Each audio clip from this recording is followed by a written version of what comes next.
Я вас вітаю, друзі. В сьогоднішньому відео я вам хочу показати, як заскульптити таку дошку. У цьому відео я вам покажу один з багатьох способів, яким можна зробити дерево у ZBrush. Вам можуть вже бути відомі способи, такі як ви могли бачити на каналі у Дмитра Михайлика або у Віталія Григорєва на каналі Sculptorium. Сьогодні ж я покажу ще одну варіацію того, як можна реалізувати дерево. Основне, що я хотів би сказати перед початком, це те, що я дуже раджу використовувати усім леєри, тому що вони дозволяють дуже гнучко підходити до виконання роботи і в разі потреби дуже гнучко виправляти ваші помилки або міняти напрям роботи, міняти дизайн. Розпочинаємо з кубіка. Для тих, хто працює в блендері, це в принципі не новина, тому беремо кубік і підганяємо його під нашу майбутню дошку, просто використовуючи скейли.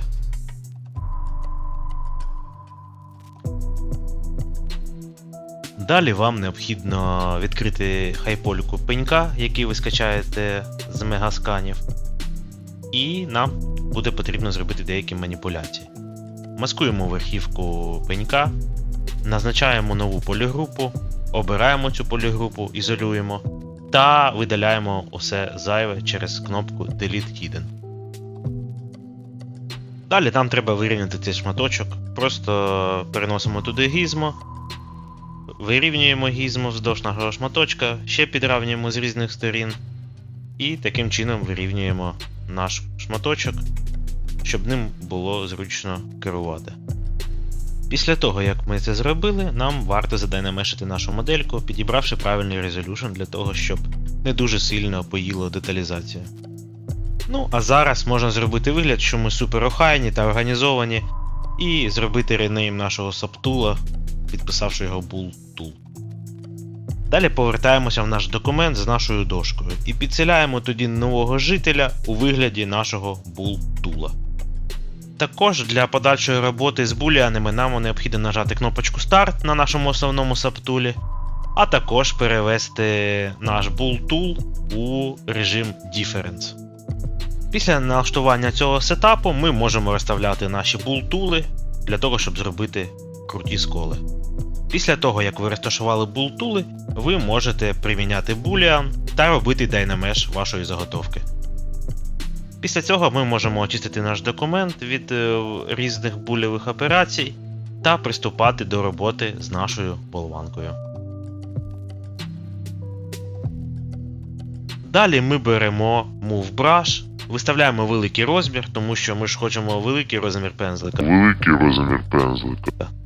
Тому беремо його і муваємо нашу дошку, для того, щоб зробити нерівномірну форму. Також не забуваємо помувувати дошку і в інших проєктах, тому що в реальному світі предмети гнуться у просторі, в усьому, а не тільки в одній площині. І це виглядає цікавіше та реалістичніше. На відео я допустив помилку, тому що спочатку треба було нанести фаски ще на кубічну дошку без примінених булінів. Але тепер нам треба шукати вихід з цієї ситуації, тому ми просто замаскуємо наші сколи для того, щоб їх не замилювати, і зробимо фасочки вже на цій дошці з аплайними булінами. Далі переходимо до створення альфи, яку ми використаємо на спилах нашої дошки. Для цього відкриваємо пеньок з квікселя і проводимо такі маніпуляції. Вирівнюємо пеньок по площині спилу та відрізаємо верхню його частину для того, щоб взяти з неї альфу.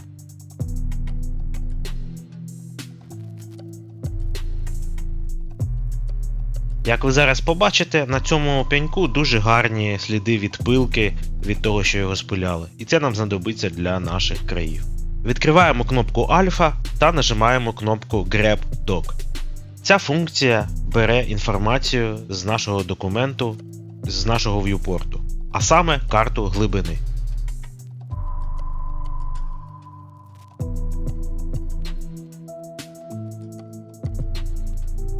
Але це ще не все.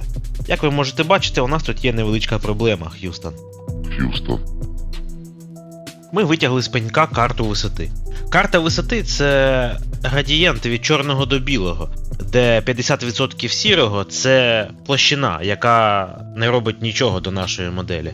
Все, що світліше 50, робить нам випуклості, а все, що нижче 50% сірого, робить нам западини. Відповідно, нам потрібно підлаштувати нашу альфу. Для цього заходимо у вкладку Альфа, у вкладку Modifier та налаштовуємо Mid-Level.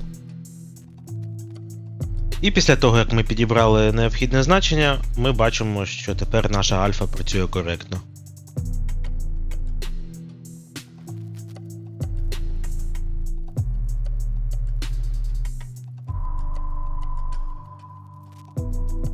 А зараз ми зробимо косметичні поправки, замаскуємо еджі та трошки їх підсмузимо, для того, щоб в них з'явились акуратні фасочки.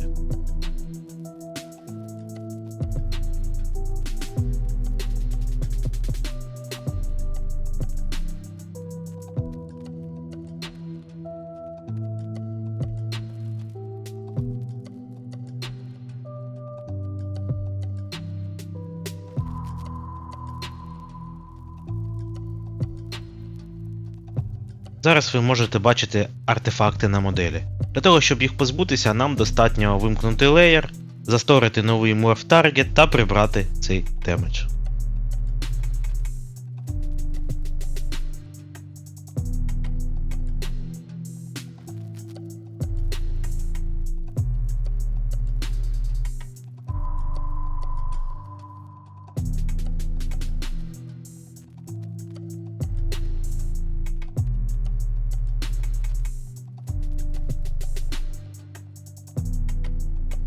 Зараз я вам покажу фішку, завдяки якій ви зможете зробити вирвані волокна на деревині.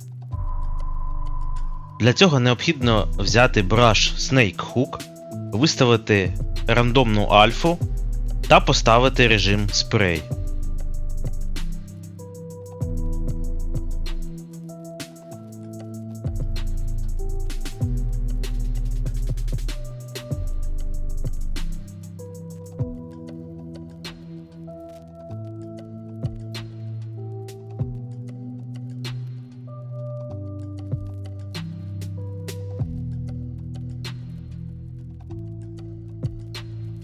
Після того, як ми додали варіації рваних волокон, ми тепер можемо поприбирати зайве, прибравши його Morph брашем.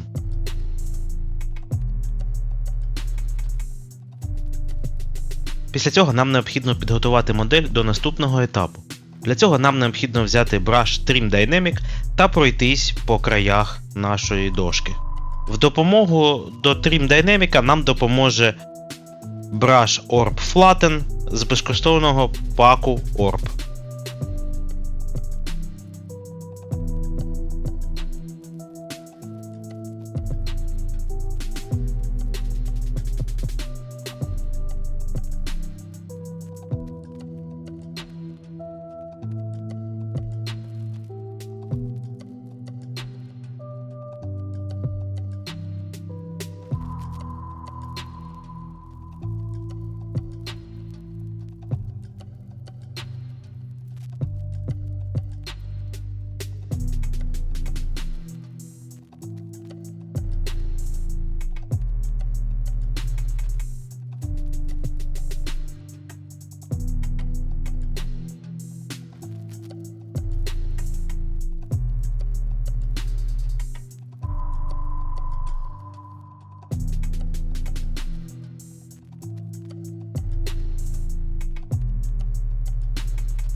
Можна сказати, що ми зробили 90% роботи. Зараз ми засторимо новий Morph Target та будемо рухатись далі. Зараз я вам наглядно покажу, чому нам треба міняти Mid-Value. Відкриваємо Displacement мапу у Photoshop, і як ви можете бачити, то середнє значення на дошках, на тому, що має бути площиною, в районі 88-89% сірого, тобто майже білий колір. Згідно цієї інформації, ми тепер можемо просто виставити відповідне значення у ZBrush і це буде коректне значення для нашої displacement мапи. Але, звісно, вам не обов'язково кожен раз перевіряти це значення. Це можна підібрати на око. Як бачите, в дефолтному стані наша displacement мапа так само викривляє нашу дошку. Тому просто поміняємо mid-value. І тепер, як ви бачите, все працює абсолютно чудово. І далі нам достатньо включити Backface Masking для того, щоб наш паттерн не проявлявся зі зворотнього боку моделі.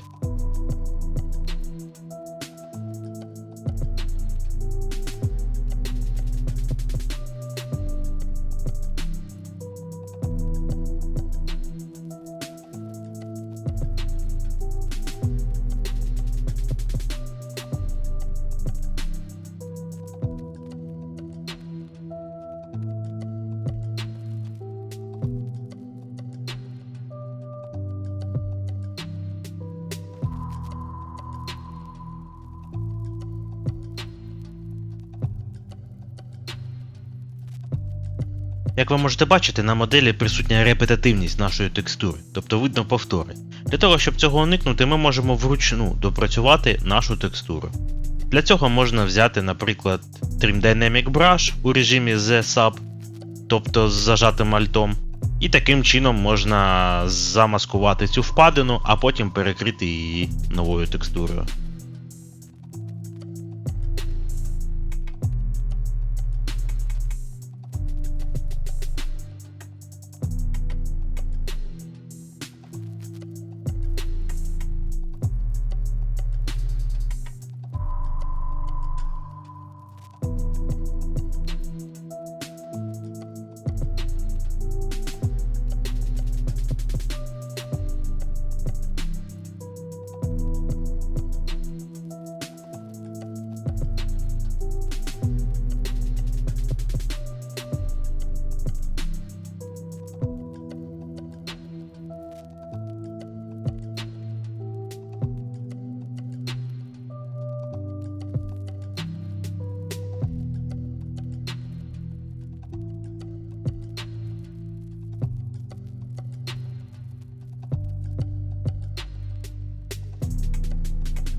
Зараз накладаємо іншу Displace мапу, і як ви можете бачити, то вона випирає. Тому нам треба знову підлаштувати mid-value значення для нашої Displacement мапи.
Після того, як ми наклали другу текстуру, ми можемо бачити, що є помітний перехід між першою та другою текстурою.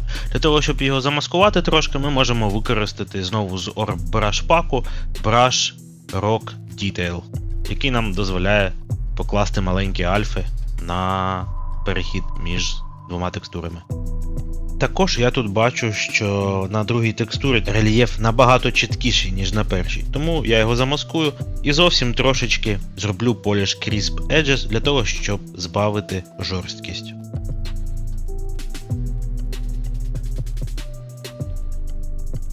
Також для того, щоб додатково замаскувати бленд між першою та другою текстурами, можна використати Noise із Orb Brush паку. І тепер в нас майже готовий результат. Як ви можете бачити, у нас вийшла чудова сторона дошки, і далі ми можемо допрацьовувати інші сторони моделі.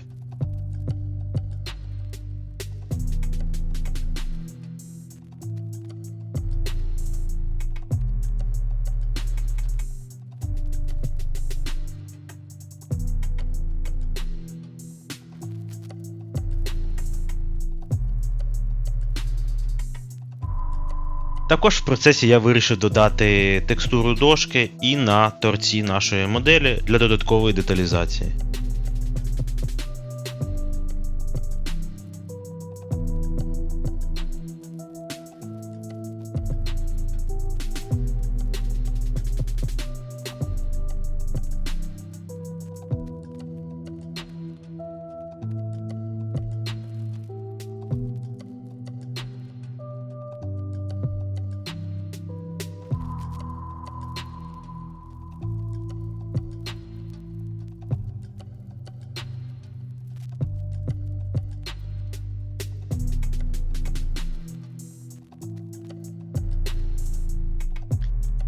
Ну а тепер ми можемо покрутити нашу модельку, полюбуватися, який у нас крутий результат вийшов, і скільки всього ми тепер навчились робити.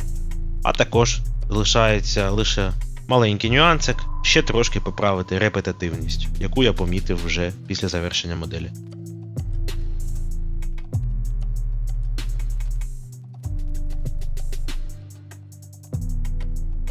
Ну і тут, шановні глядачі, для вас уже абсолютно нічого нового. Ми використовуємо або Trim Dynamic в режимі Z-Sub, або Morph Brush, який нам допоможе прибрати ці ямки і замінити їх на щось нове. Ну і звісно, зверху ми це все заполіруємо нашим рок-нойзиком. Але що вам розповідаю, ви вже і так все це знаєте, вже все вмієте. А хоча знаєте, давайте ще докинемо Dem Standard, який нам зробить щось типу волокон. Це можна також придавити трошки тримом і знову заполішити нашим рок-нойзиком.